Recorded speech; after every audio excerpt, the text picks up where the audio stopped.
कवाच तुझ्या गडाचे दगड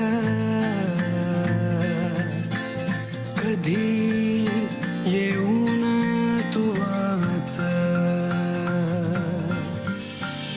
कसे विसरतो रे आम्ही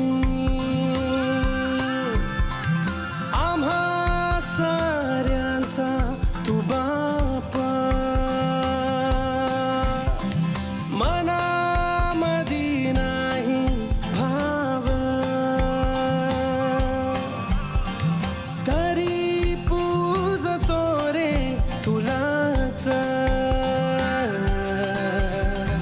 घडू दे नवी ही कथा आता राजा रचू दे नवा इतिहास तुझ्या गडाची ही व्यथा आता राजा करू दे साऱ्या जगास ताठ होती माना उंच होतील नजरा या रयतेच्या राजाला मानाचा मुजरा बघतोस काय मुजरा काय बघतोस काय मुजरा काय बघतोस काय मुजरा काय बघतोस काय मुजरा काय बघतोस काय मुजरा काय बघतोस काय मुजरा काय आपले शिवाजी महाराज रयतेचे राजे होते.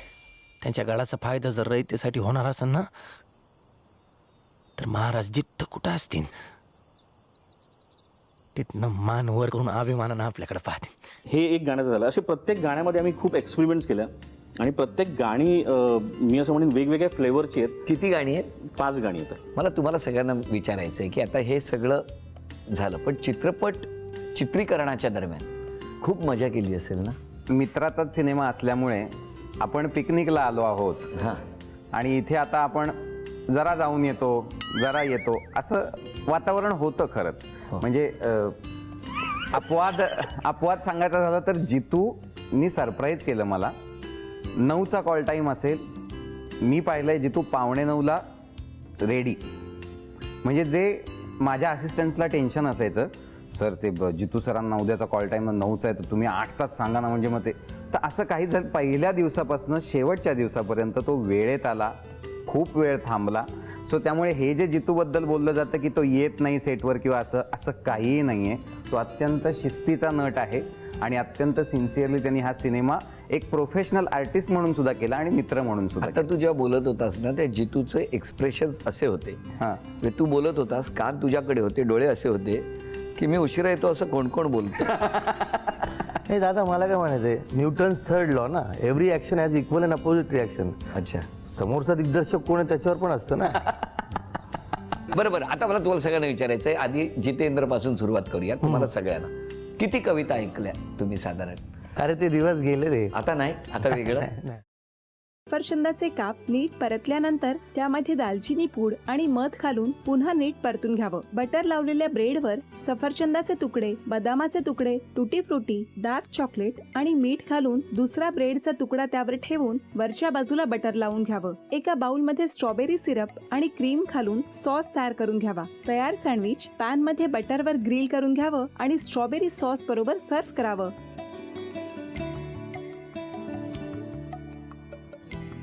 हे जेव्हा बोलत होते तेव्हा मी बघत होतो की या दोघांनी स्वतःचा संसार उभा केलाच, पण स्वतःच्या संसाराबरोबर अनेकांच्या आयुष्यात आनंद निर्माण केला. तो आनंद महत्त्वाचा. हसत राहा, आनंदी राहा असं म्हणत शुभेच्छा देऊया. आणि ही झी मराठीकडून भेटवस्तू डेव्हिड तुमच्यासाठी. अभिनंदन. आणि वहिनींना तथास्तू पुणे यांच्याकडून ही पैठणी. अभिनंदन.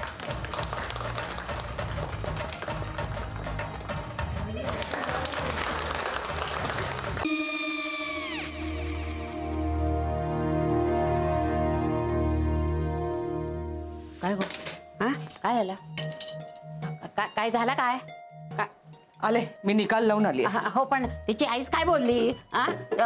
तिला म्हटलं का सगळ्या निशाने आपल्या चुका कबूल केल्या का? आई, मी चांगलं सुनावून आली आहे. त्या तिची बाजू घेत होत्या पण मी लक्ष दिलं नाहीये. खूप झालं आता. चांगुलपणा खूप झाला.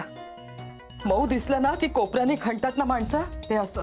अगो पण आईच म्हणली काय तिची, पटला काय तिका? मला माहिती नाहीये. आई मी तुम्हाला नंतर फोन करते. हो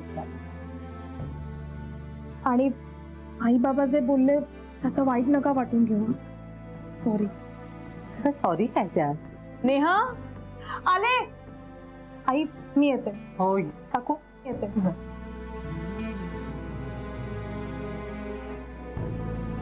सावकाश जाग. हो हो. मग काय काकू, कधी उडवता लग्नाचा बार? बघूया.